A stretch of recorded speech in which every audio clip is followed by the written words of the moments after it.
के। हम पाकिस्तान का किस्मत तब्दील करेंगे। आज ये पाकिस्तान और अवाम एक थे, एक हैं और एक रहेंगे।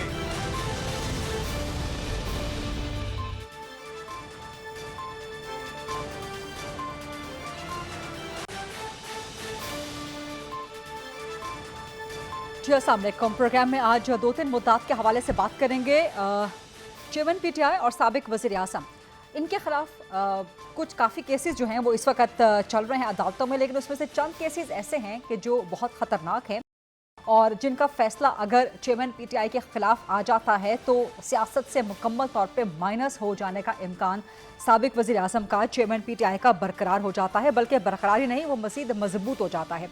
इनमें से जो दो केसेस बहुत ख़तरनाक हैं, बहुत अहम हैं, एक अलकादिर ट्रस्ट केस जो कि 190 मिलियन पाउंड केस का भी मामला है, और दूसरा गैर शरई निकाह केस।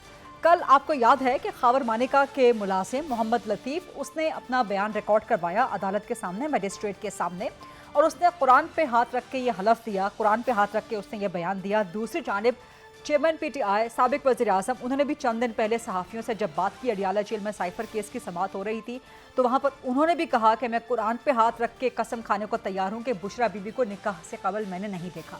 अब दोनों अतराफ़ जो हैं, दोनों जानिब लोग जो हैं, कुरान पाक जो कि मुसलमानों के लिए इंतहाई मुक़द्दस किताब है, और इस पे हाथ रख के कसम खा के कोई भी हलफ दे, अगर वो झूठी गवाही दे तो फिर उसका मामला अल्लाह के सपुर्द है। बहरहाल दुनियावी कानून के मुताबिक तो सज़ा मिलती ही है झूठी गवाही, झूठी कसम खाने की, लेकिन फिर अल्लाह के यहाँ जो उसकी पकड़ है वो बहुत सख्त है। लेकिन जो मुलासिम का बयान आया है कल भी हमने बात की थी कि अल अमान अल हफीज़ कानों को हाथ लगाने को दिल करता है, बल्कि लामहला कानों को हाथ लगा दिए जाते हैं, क्योंकि इस कदर गैर मुनासिब, गैर अखलाकी तफसीलात हैं उस बयान में। और अगर मुलाजिम का बयान सच साबित हो गया आइंदा चल के माजी में कहीं, तो फिर क्या होगा? दो सूरतें हो सकती हैं कि या तो चेयरमैन पीटीआई सच्चे साबित हो जाएं, या उनके खिलाफ जो गवाह हैं वो सच्चे साबित हो जाएं। अगर गवाह सच्चे साबित हो गए तो फिर क्या होगा? दुनियावी कानून में पकड़ तो होगी ही, लेकिन उसके बाद जो शरीयत में पकड़ है, जो अल्लाह के यहाँ पकड़ है, उसकी जवाबदेही कौन होगा, उसकी जवाबदेही कैसे होगी? और कल भी मैंने ये गुजारिश आपसे की थी कि जो भी सियासी लीडर होता है, कौमी लीडर जो होने का दावा करता है, उसकी निजी ज़िंदगी नहीं होती। आप पब्लिक प्रॉपर्टी बन जाते हैं, आपकी ज़ाती ज़िंदगी नहीं रहती। आपकी तमाम ज़िंदगी, चाहे वो प्राइवेट हो, चाहे वो प्रोफेशनल हो, चाहे पॉलिटिकल हो, चाहे जिस तरह की भी हो, कोई बिजनेस आप कर रहे हैं अपनी निजी ज़िंदगी में, सब स्क्रूटनी के काबिल हो जाता है, सब पब्लिक अकाउंटेबिलिटी में आ जाता है। और ख़ासतौर पर जब आप कौम की अखलाकियात, अक़दार और इस्लामी मुआशरत की आप बात करना शुरू करते हैं। सो जो कल खावर मानिका के मुलाजिम का बयान आया है, ये सिर्फ एक मुलाजिम का बयान नहीं है। चेयरमैन पीटीआई और साबिक वज़ीर आज़म के आसपास के जितने भी लोग हैं, उनमें ज़्यादातर अक्सरियत इन्हीं किस्म के ओपिनियंस और इसी किस्म की राय की मालिक है चेयरमैन पीटीआई। वल्लाह आलम बिस्सवाब, सच क्या है झूठ क्या है ये अल्लाह को मालूम है, या फिर ये केस अदालत में चल रहा है। लेकिन साबिक वज़ीर आज़म और चेयरमैन पीटीआई के इर्द गिर्द के लोग वो सब इसी किस्म की बातें करते हैं जो कि उनके इंतहाई करीबी रहे। तो आज ऐसे ही एक साबिक चेयरमैन पीटीआई और साबिक वज़ीर आज़म के एक करीबी, उनके दस्ते रास्त साबिक, उनसे हम बात करेंगे। लेकिन उनसे बात करने से पहले जो दूसरा एक मामला है 190 मिलियन पाउंड का केस, अलकादिर ट्रस्ट केस, मैंने कहा कि दो केसेस बहुत अहम हैं। एक ये Al-Qadir trust case 190 million pound का, और दूसरा गैर शरई निकाह का। गैर शरई निकाह के हवाले से हमने बात कर ली, 190 मिलियन पाउंड के हवाले से आ जाए। इसमें नैब की एक रिपोर्ट आई है तहकीकाती, जो कि बड़ी तशवीशनाक है, और वो कहती है कि एनसीए के साथ ख़त व किताबत का जो रिकॉर्ड है वो एसिड रिकवरी यूनिट से गायब है। ये वो एसिड रिकवरी यूनिट है जिसके शहजाद अकबर हेड थे। अब 190 मिलियन पाउंड सेटलमेंट से पहले मलिक रियाज की शहजाद अकबर के हमरा साबिक वज़ीर आज़म से मुलाकात भी हुई, नैब रिपोर्ट ये भी कहती है। और पीएम हाउस के जो मुहर्रर हैं उनके रिकॉर्ड के मुताबिक ये मुलाकात 11 जुलाई 2019 को हुई, और जो एनसीए के साथ ख़त व किताबत का रिकॉर्ड गायब हुआ है वो रिकॉर्ड शहजाद अकबर और ज़ियाउल मुस्तफ़ा नसीम के पास था। अब यह रिकॉर्ड रियासत पाकिस्तान की मिल्कियत था। इस रिकॉर्ड को सियाहकारियाँ छुपाने के लिए गायब किया गया, ये नैब की रिपोर्ट कहती है। रिपोर्ट ये भी कहती है कि रिकॉर्ड का गायब किया जाना तफ्तीश में रुकावट डालने के लिए था, और काबीना डिवीज़न रिकॉर्ड गायब होने की इंक्वायरी करवा चुका है, और इंक्वायरी में रिकॉर्ड गुम होने की जिम्मेदारी शहजाद अकबर और ज़ियाउल मुस्तफ़ा नसीम पे आयद हो चुकी है। एसेट रिकवरी यूनिट ने एनसीए के कंट्री मैनेजर पाकिस्तान के उनको भी खतूत लिखे थे जो गायब कर दिए गए, और इन खतूत के बाद एनसीए ने बरतानिया में अकाउंट्स फ्रीज किए थे। शहजाद अकबर की हिदायत पर एनसीए को बताया गया कि अली रियाज 1 हाइड पार्क लंदन पाकिस्तानी कानून के मुताबिक डिक्लेयर कर चुके, टैक्स दे चुके, जो कि हैरानकुन वजाहतें हैं। और शहजाद अकबर मंजूरी से पहले he did of confidentiality NCA को 6 नवंबर 2019 को जमा करवा चुके थे, और शहजाद अकबर काबीना मंजूरी के लिए बाय हैंड समरी वज़ीर-ए-आज़म हाउस लाए, और समरी वसूली का भी कोई रिकॉर्ड मौजूद नहीं है। अब ये सब कुछ होता रहा जी पाकिस्तान तहरीक इंसाफ के साबिक दौर में, जो कि साफ चली, शफाफ चली, पाकिस्तान तहरीक इंसाफ चली के दावे और नारे के हामिल थे। वापस आते हैं गैर शरई निकाह केस के हवाले से, और इस बारे में भी कुछ बात करेंगे। साबिक वज़ीर-ए-आज़म, साबिक चेयरमैन पीटीआई के दौरे हुकूमत में और क्या क्या कुछ होता रहा, इन सब मामलात पे बात करेंगे। मेरे साथ मौजूद हैं ओन चौधरी साहब, जो कि चेयरमैन पीटीआई, साबिक वज़ीर-ए-आज़म के इंतहाई करीबी साथियों में से एक थे, उनके दस्ते रास्त थे, उनके 2 निकाहों के गवाह रह चुके हैं, और उनके पॉलिटिकल सेक्रेटरी भी रह चुके हैं, और अब आईपीपी के रहनुमा हैं। ओन चौधरी साहब, बहुत शुक्रिया प्रोग्राम के लिए वक्त देने पे। बहुत से सियासी मामलात पर भी आपसे सवाल जवाब करने हैं, इलेक्शन के हवाले से, आईपीपी की स्ट्रैटेजी क्या होगी, इलेक्टोरल अलायंस चीज़ों के हवाले से, फिर अभी लेवल प्लेइंग फील्ड का शिकवा है, धांधली के इल्ज़ामात है, डिलिमिटेशंस के मामलात हैं, लाडले के इल्ज़ामात हैं, बहुत सारे मामलात हैं। लेकिन सबसे पहले चेयरमैन पीटीआई, साबिक वज़ीर-ए-आज़म, क्योंकि आप उनके साबिक दस्ते रास्त रहे हैं, पॉलिटिकल सेक्रेटरी आप उनके रहे हैं, स्पोक्स पर्सन आप उनके रहे हैं, ना सिर्फ ज़ाती एतबार से बल्कि सियासी एतबार से बहुत करीब से आपने उनको देखा है। तो इमरान खान और बुशरा बीबी के निकाह के बारे में जो बात है, पहले उनसे बात कर लेते हैं। आप ना सिर्फ उनके इस निकाह में बल्कि जो आखिरी दोनों निकाह हैं उसमें खुद भी मौजूद थे, बतौर गवाह भी मौजूद थे।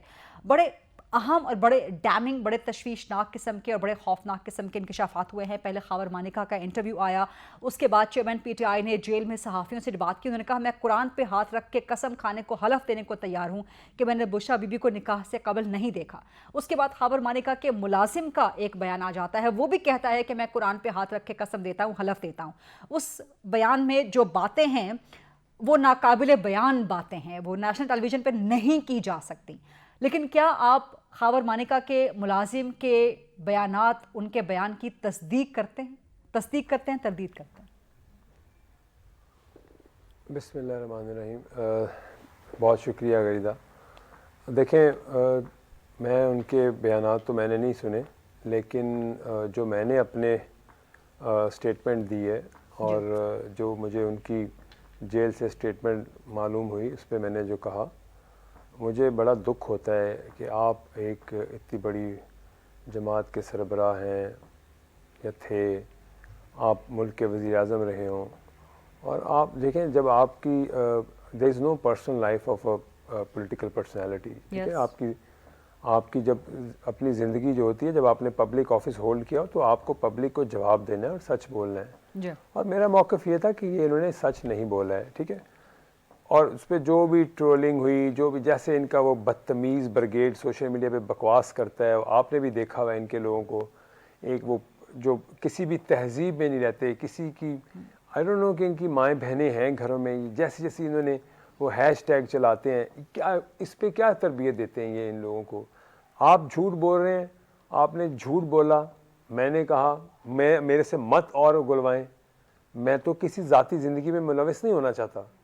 ये आप पर्सनल लाइफ, हम सब की पर्सनल, और आपने जिसको किसी को लीडर का, माँ का, बहन का साथ बैठ के खाया पिया हो, हमारे माशरे में हमारी तहजीब हमें ये इजाज़त नहीं देती। लेकिन हाँ, जब आप एक ऑफिस होल्डर हो, आप मुल्क के वज़ीर-ए-आज़म रहे हो और आप झूठ बोलें तो मैं बोलूँगा, और मुझसे पूछा जाएगा तो मैं तो सच बोलूँगा ना, मैंने क्यों झूठ बोलना है, मैंने अल्लाह को जवाब देना है। दूसरी बात यह है कि आपने जो कहा, आपने जैसे भी अपनी बयान में जो बात की, मतलब आपने अब कुरान शरीफ को कहा, ऐसी बात मैं नहीं कहना चाहता, लेकिन ये बातें ऐसे लाने वाली नहीं हैं, क्योंकि आपने देखा आज उनके मुलाजिम ने जो स्टेटमेंट दिए, आप जो बता रही हैं, और वो तो आप बोल भी नहीं सकते नेशनल टीवी पे, जैसी जैसी बातें वो सुनने को मिली। मैं खुद नहीं कहना चाहता ये चीज़ें, लेकिन आप मुल्क के वज़ीर-ए-आज़म रहे हैं, आप ऐसा नहीं कह सकते। मेरा तो ये मौक़िफ़ था, आपका आज भी है। और मैं एक और चीज़ प्लीज़ गरीदा ऐड करना चाहता हूँ। कल भी मैं एक टीवी चैनल पे देख रहा था, मैं कभी ज़िंदगी में आपने देखा हो, मैं सहाफ़ी और ये सहाफ़त की बड़ी इज़्ज़त करता हूँ। आप लोग ही लोग हैं जो हमारी आवाज़ बनते हैं, हम लोगों को सपोर्ट करते हैं। पीटीआई को किसने प्रमोट किया था? ऑब्वियसली मीडिया ने किया था। पीटीआई को जो हमारा नेशनल मीडिया था, आप लोग हमें सपोर्ट करते हैं तो हमारी आवाज़ जाती है पब्लिक तक। कभी मैंने किसी सहाफ़ी के बारे में कोई ऐसे अल्फाज नहीं इस्तेमाल किए, ना कभी करूँगा। लेकिन मुझे कल दुख हुआ कि एक टीवी चैनल पे एक बड़े मैं मोअज़्ज़िज़ हैं, वो मेरे लिए तो इज़्ज़त की तरह हैं, मेरे बारे में कह रहे थे कि ये तो बेचारा ये था वो था। मैं जो भी था, लेकिन मैं सच बोल रहा हूँ भाई, मैंने कोई झूठ नहीं बोला है। या तो आप सहाफ़ी साहब आप कसम खा दें उनकी कुरान पे हाथ रखे कि वो सच्चे हैं, तो फिर मैं आपसे माफ़ी मांगता हूँ, उनसे भी माफ़ी मांगता हूँ। आप अपनी सिर्फ एक कभी किसी प्रोग्राम पे अपने आप को मुझे कह रहे हैं कि इसकी क्या औकात है, तो आप तो मैं तो आपको C-D क्लास का भी नहीं समझता सहाफ़ी, लेकिन मैंने तो कभी आपकी ज़ात पे कोई बात नहीं की। मैं ये बड़ा अफसोसनाक है ऑन चौधरी साहब। मुझे नहीं मालूम कि किसने आपके बारे में क्या कुछ कहा, लेकिन मैं आपको कम से कम 2014 या 2013 या कम से कम 2011 के बाद से तो कम से कम मैं आपको जानती हूँ, और मैंने आपके हवाले से कम कभी कोई गलत बात नहीं देखी। आप हमेशा सच बात कहते हैं, चाहे किसी को कड़वी लगे। आप हमारे मुंह पर भी बहुत सी बातें ऐसी कह देते थे जो कड़वी लगती थी, लेकिन आप कह देते थे बिकॉज वो दुरुस्त बातें होती थी।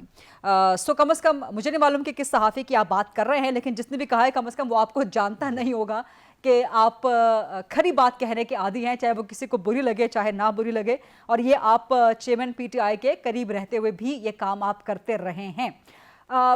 आप फिर भी अखलाकियात का मुजाहरा कर रहे हैं, लेकिन खैबर मानिका के मुलाजिम ने कुरान पे हाथ रख के कहा, उसने कहा जी ना सिर्फ देखा बल्कि ताल्लुकात भी थे शादी से पहले भी, निकाह से पहले भी, between Bushra Bibi and chairman PTI. कम से कम इतनी बात तो आप कर सकते हैं कि ये गलत है या दुरुस्त है। नहीं जी, अगर वो कुरान पे हाथ रख के कह रहा है तो ठीक कह रहे हैं वो, और ये तो मिलते थे, और झूठ किस बात का है? उनकी मुलाकातें होती थी, और मैं क्यों कभी झूठ बोलूँगा?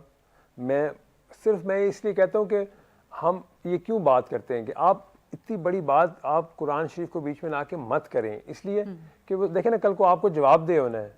हम अल्लाह को भी तो जवाब देना आपने।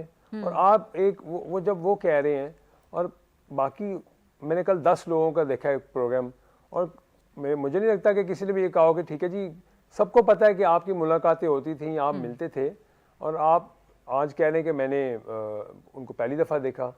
बट एनीवे, बात यह है कि आप अपनी ज़ात के ऊपर जब बात आए तो उस पर आपको जवाब देना है, मुझे भी जवाब देना है। मैं अगर पब्लिक ऑफिस होल्ड करता हूं, और आप तो पाकिस्तान के वज़ीर-ए-आज़म रहे हैं जी, आप तो एक जमात के लीडर रहे हैं, और आपको हमने तो अब ऐसे मतलब मुझे तकलीफ होती है इस बात की, क्योंकि हमने आपसे वक्त गुजारा हुआ है।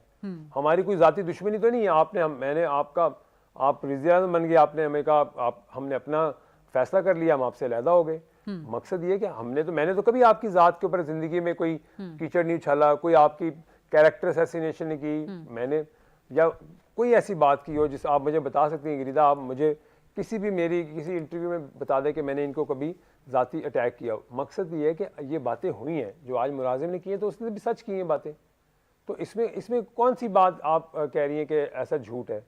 और आप यकीन करें कि मैं और कुछ ज़्यादा नहीं कहता, क्योंकि ज़ाती ज़िंदगी को बीच में नहीं लाना चाहिए। लेकिन क्यों ये बात हुई, क्यों मैंने की बात, क्योंकि जब आपने झूठ बोला तो मैंने उसका जवाब दिया। और इन बहुत सी मुलाकातों में आप भी शामिल होते थे, बहुत सी मुलाकातें आपके ज़रिए अरेंज भी करवाई जाती थी। सो उन मुलाकातों में खबर ऑब्वियस सी बात है कि जब देखें ऑब्वियस सी बात है कि मैं अगर ना होता तो मैं क्यों ऐसी बात करूं कि मैं झूठ क्यों बोलूं? जब मैं था तो मैं कह रहा हूं जी, मैं खुद आपके साथ उस मुलाकातों में था।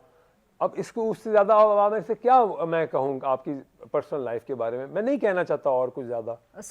उन मुलाकातों में खबर मानिका शामिल होते थे कि नहीं होते थे? क्योंकि मुलाजिम ये कह रहा है कि देखें, एक आधी बार हम गए हैं तो वहाँ मानिका साहब भी थे, हम पाकपतन शरीफ गए थे और वहाँ पे भी वो थे, इधर भी मैं इनके साथ था, तो मेरी उनसे मुलाकात हुई भी है वहाँ। तो ये झूठ नहीं है, ये सच है। तो खबर मानिका ने कभी आपके साथ भी एतराज़ शेयर नहीं किया कि मेरी अहलिया के पास क्यों आ रहे हैं मुलाकात के लिए, या मुलाकातें क्यों कभी आपसे भी कोई एतराज़ शेयर नहीं किया?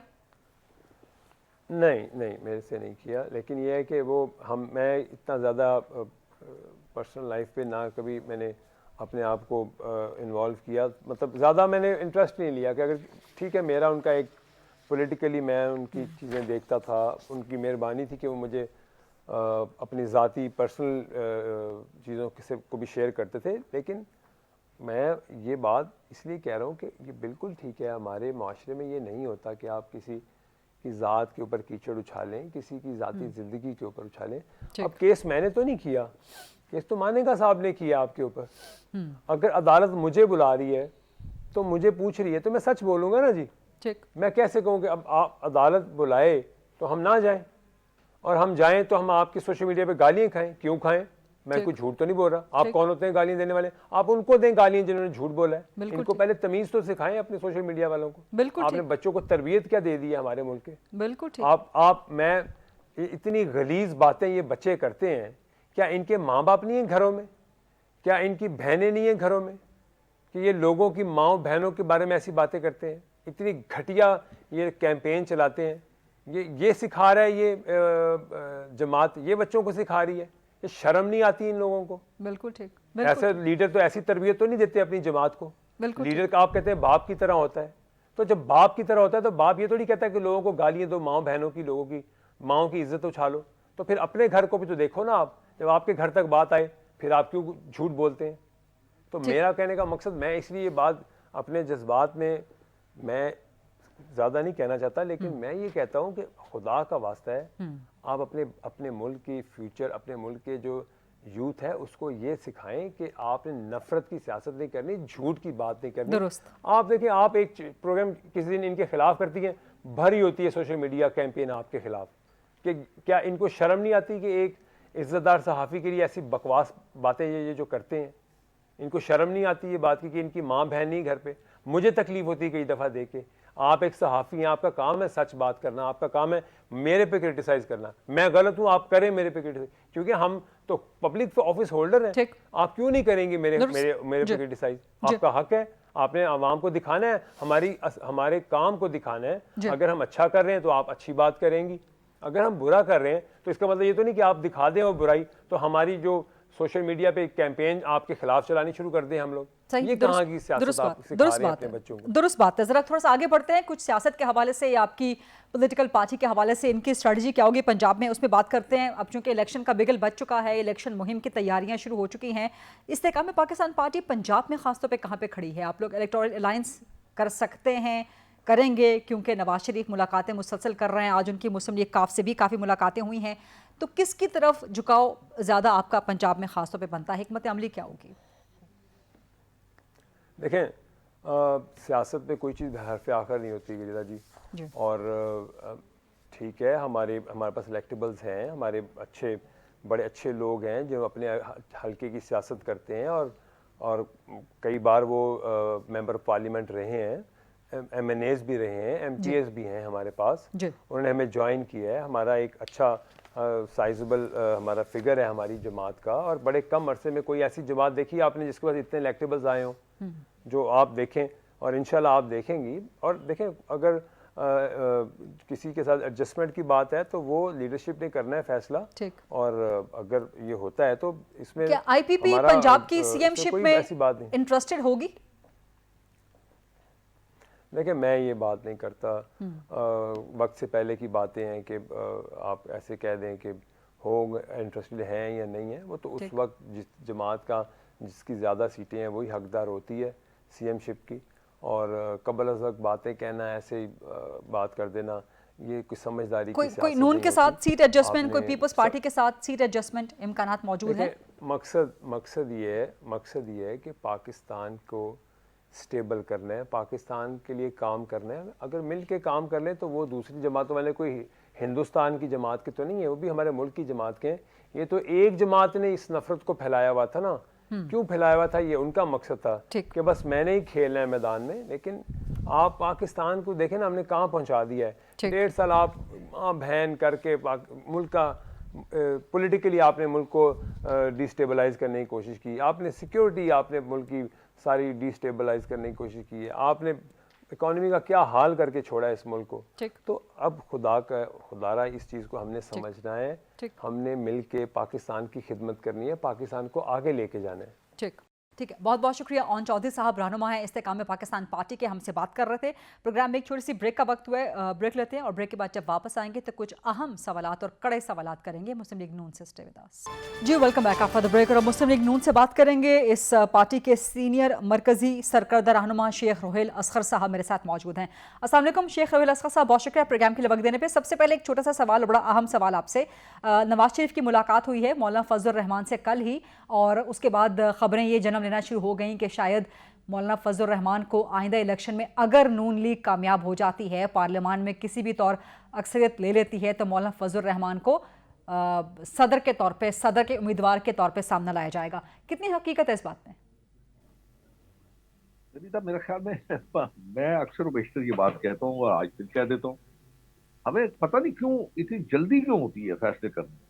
अब क्या बात हुई है, दो रहनुमा इकट्ठे बैठे थे, उन्हें आपस में क्या गुफ्तगू की है, मेरा ख्याल है बाहर आके उन्होंने कोई इस बारे में कुछ कहा भी नहीं। सर, इस किस्म की बातें बाहर आके मीडिया के सामने बताई तो नहीं जाती ना, लेकिन क्या नून लीग के अंदर सोच मौजूद है कि मौलाना सदर के उम्मीदवार हो सकते हैं? देखें, बात यह, इसमें कोई दो राय नहीं है कि मौलाना बड़े मुतबर आदमी है और तीरक सियासतदान है और मियाँ साहब के साथ उनका ताल्लुक भी बहुत सारा है, तो किसी ने तो सदर बनना है। और अगर मौलाना बनेंगे तो मेरे ख्याल में शायद बेहतरी होगी। इसमें क्या कोई दो मतलब इसमें कोई कबाहत तो नहीं है और कोई ऐसी कदगन नहीं, और होना चाहिए। मैं ये समझता हूँ बड़े मुदब्बर किस्म के। अच्छा, यानी कि नून लीग के अंदर एक्सेप्टेबिलिटी मौजूद है कि मौलाना अगर नून की तरफ से या अक्सरियत की तरफ से आप ये अगर ये मेरी जाती राय हो सकती है। नून लीग क्या सर जाती राय छोड़ देना, मैंने सर मेरी आपसे एक जाती एहतराम का ताल्लुक भी है, लेकिन मैंने आपको इस वक्त नून लीग के नुमाइंदे के तौर पे मदऊ कर रखा है ना प्रोग्राम में। सर जाती एहतराम और जाती दोस्ती की बुनियाद पर तो खैर ठीक है, आप इन्वाइटेड हैं ही, मोस्ट वेलकम ऑलवेज। बट अभी आप जो अवाम से बात कर रहे हैं इस प्रोग्राम के थ्रू, वो PMLN के रिप्रेजेंटेटिव के तौर पर बात कर रहे हैं सर। तो नून लीग के अंदर मैंने आपसे गुजारिश की है कि जो मैंने उन मौलाना के मुतल्लिक आपको अर्ज किया है कि एक मुदब्बर सियासतदान है, सीनियर सियासतदान है और खासी उनकी मतलब एक विजन भी है उनका, तो अगर बनाया जाएगा तो उसमें कबाहत तो कोई।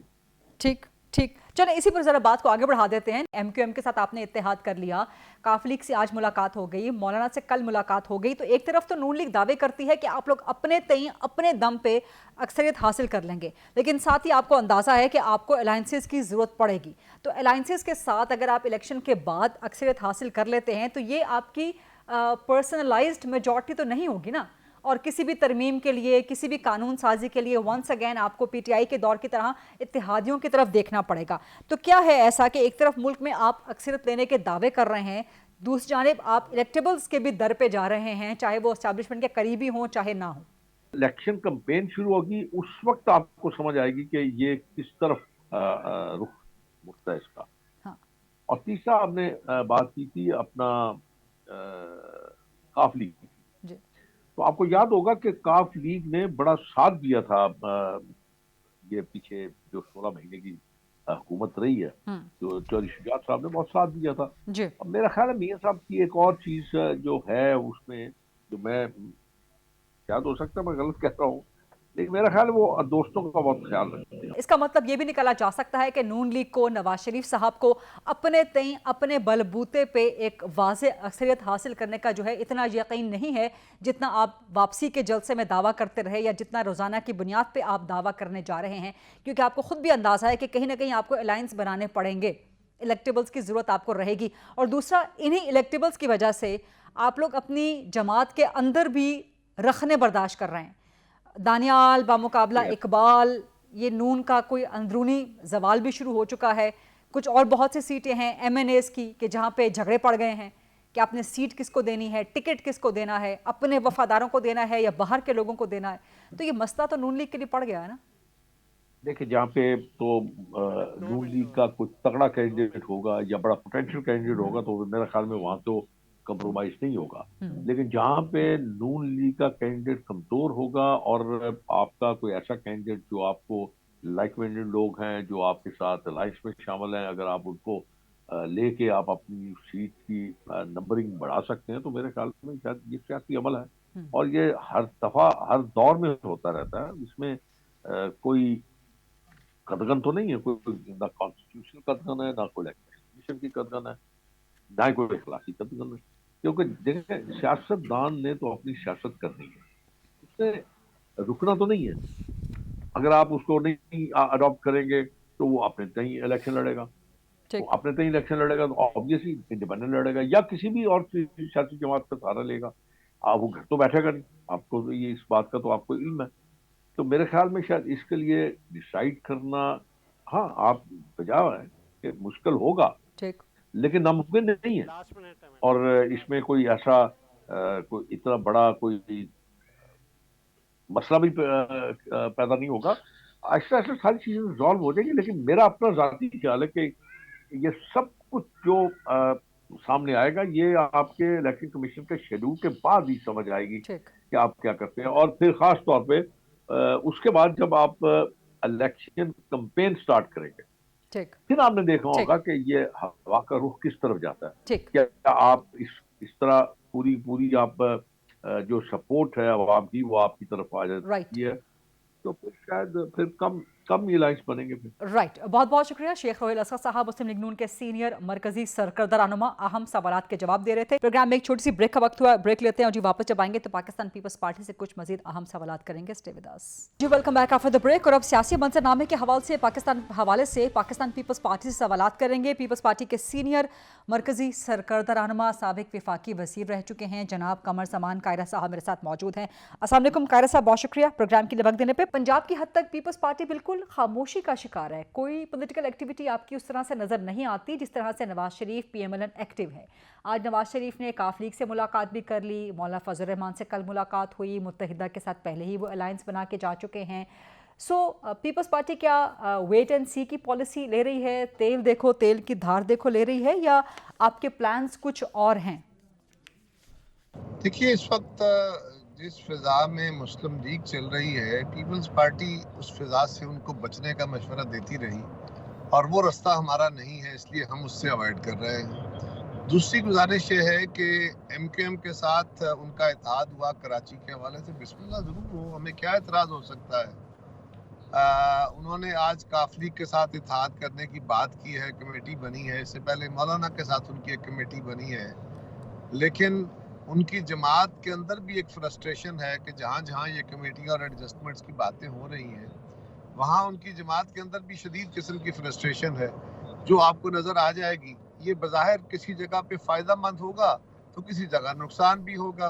सो ये अभी आपका जो मीडिया वाले दोस्त हैं आपके अंदाजे और तरह हैं, सियासी तौर पर जो प्रैक्टिकली सूरत हाल में देखनी पड़ती है, ये फेस करनी पड़ती है, वो मुख्तलिफ है। सो लेट्स सी अगले दिनों में मुस्लिम नहीं, लेकिन पीपल्स पार्टी जी आप जवाब मुकम्मल कीजिए। अपना काम कर रही है, जहाँ पे मुस्लिम लीग एडजस्टमेंट्स करती है वहाँ पे उनको क्या क्या टफ टाइम आता है। पीपल्स पार्टी ने भी कमेटी बनाई है जहाँ हम समझेंगे कि हमें एडजस्टमेंट करनी है या बाकी किसी कमर जमान कायरा साहब, कमेटियां बना देने से आप बिलावल भुट्टो जरदारी को वज़ीर आज़म कैसे बना देंगे? और पीपल्स पार्टी की पंजाब में हिकमत अमली क्या होगी? आई मीन इलेक्शन जीतने के लिए, नंबर गेम हासिल करने के लिए, सिवाय इसके कि नून लीग को कौसने दिए जाए, नून लीग को ताने दिए जाए, उन पर तीरंदाजी की जाए, इसके अलावा पॉलिटिकल स्ट्रैटेजी क्या होगी पीपल्स पार्टी की पंजाब में? ये कोसने तो हमने नहीं दिए, ताने भी नहीं दिए, हमने तो अपनी ऑब्जर्वेशन दी है। आपके ख्याल में आप कोसने दे रहे होंगे, लेकिन वही बातें जो हमने कही हैं कि मियां साहब के लिए फैसिलिटेशन हो रही है, उनकी जमात ने उसको एक तरह एडमिट किया, ये कहते हुए कि माजी में हमारे साथ ज्यादतियां हुई हैं, अब रिड्रेसल हो रही है। और जिस दिन मियां साहब लंदन से चले थे, आप अपने प्रोग्राम जरा निकालिए, मीडिया के बाकी एंकर्स के प्रोग्राम निकालिए, आज तक आप उनके ऊपर क्या सवाल उठाते रहे कि उनको एक खास माहौल बनाया जा रहा है, एक जमात ज़ेर अताब है, दूसरी जमात फेवरेट है। मुस्लिम लीग अपना फैसला करेगी, पीपल्स पार्टी अपना, हम क्या करेंगे? बिलावल साहब 11 तारीख से सेंट्रल पंजाब का विजिट कर रहे हैं। एक और अहम सवाल के हवाले से जवाब आपसे लेना चाहूंगी। कल मौलाना फजल रहमान और नवाज शरीफ की मुलाकात हुई और खबरें पिछले कुछ अरसे से सर्कुलेट कर रही हैं और कल की मुलाकात के बाद मजीद मजबूती पकड़ गई और JUIF तो इसको बाकायदा कह रही है, ऐलान कर रही है कि जी अगले इलेक्शन के बाद मौलाना फजल रहमान सदर होंगे, सदर के उम्मीदवार होंगे। आपसे पहले नून लीग से बात हो रही थी तो उन्होंने कह दिया एक तरह से, एक अंदाज से, कि नून लीग को एतराज़ नहीं होगा अगर मौलाना फजल रहमान सदर बनते हैं। वो मोतबर सियासतदान है। मौलाना साहब की जरदारी साहब के साथ भी एक याद अल्लाह है और बड़ा अच्छा उनके साथ ताल्लुक भी है। पीपल्स पार्टी के लिए मौलाना फजल रहमान का नाम बतौर सदर के लिए काबिल कबूल होगा? मैं तो इस बात का सवाल समझता हूँ कि अभी ना ये सवाल करना चाहिए ना बिल्कुल उसका जवाब तो बिल्कुल ही नहीं देना चाहिए। सवाल करना आपका हक है। जब ये कोई वक्त आएगा तो देखेंगे ना। अभी हम पहले ही वो पंजाबी में कहते हैं ना, पिंड पे आनी तो चक्के पहला। अभी उसका कोई वजूद है नहीं इस बात का और हम इस पे इतराज खड़े करने। सर चीजें तो इसी माहौल में, इसी टेन्योर में, इसी टाइम पीरियड में तय हो रही है ना, मुलाकातें हो रही हैं, चीजें सॉर्ट आउट हो रही हैं, आयरन आउट हो रही हैं। नहीं, इसमें कुछ नहीं होना। ये फैसला होना है जब इलेक्शन होना है।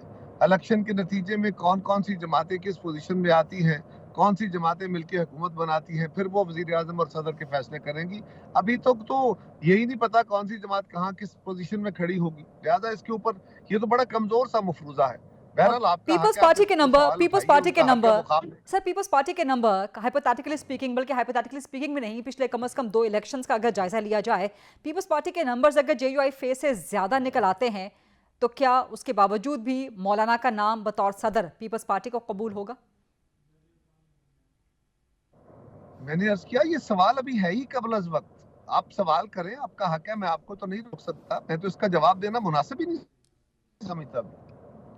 यानी कि एक तरह से फिलहाल काबिल कबूल नहीं, एक तरह से फिलहाल काबिल कबूल नहीं है या ओपन एंडेड रखा जा रहा है इस मामले को। या तो आपके सवाल को रिप्लाई नहीं कर रहा, मैं सवाल को अभी जायज नहीं समझ रहा। मैं इसके ऊपर अभी अपना रिस्पांस देना, इस वक्त के हर चीज का अपना एक खास वक्त होता है ना, जब वो वक्त आएगा तो फिर बात करेंगे। ठीक है। कुछ ये भी इतलात हैं कि जरदारी साहब का इरादा इस दफा सीट एडजस्टमेंट का नहीं है या इलेक्टोरल अलायंस का नहीं है, बल्कि वो सोलो फ्लाइट लेना चाहते हैं, अकेले इलेक्शन लड़ना चाहते हैं। क्या वाकई ऐसा है और क्या ये फैसला पीपल्स पार्टी के लिए सूदमंद साबित हो सकता? नहीं, जरदारी साहब ने ना कभी इसका इजहार किया है, ना कोई ऐसा फैसला है। जहां पीपल्स पार्टी समझेगी कि उनको जरूरत है तो सीट एडजस्टमेंट या किसी और तरह के कोऑपरेशन की किसी जमात के साथ, तो पीपल्स पार्टी के लिए भी ये रास्ते खुले हैं। सिर्फ एक फर्क है, पीपल्स पार्टी ये समझती है कि इस तरह के कोऑपरेशन इंटरनली होने चाहिए, इंडिजिनस होने चाहिए, नेचुरल होने चाहिए, ये बाहर से नहीं कराए जाने चाहिए। बाकी एडजस्टमेंट्स होनी, अलायंसेस बनना, ये बिल्कुल फितरी अमल है, ये सियासी अमल है, इसमें कोई गलती नहीं। ठीक है, बहुत बहुत शुक्रिया जनाब कमर जमान कायरा साहब प्रोग्राम में बात करने के लिए। ये था आज का प्रोग्राम, देखने का शुक्रिया। I'll see you tomorrow इंशाल्लाह at 8 o'clock on GTV। अल्लाह हाफ़िज़।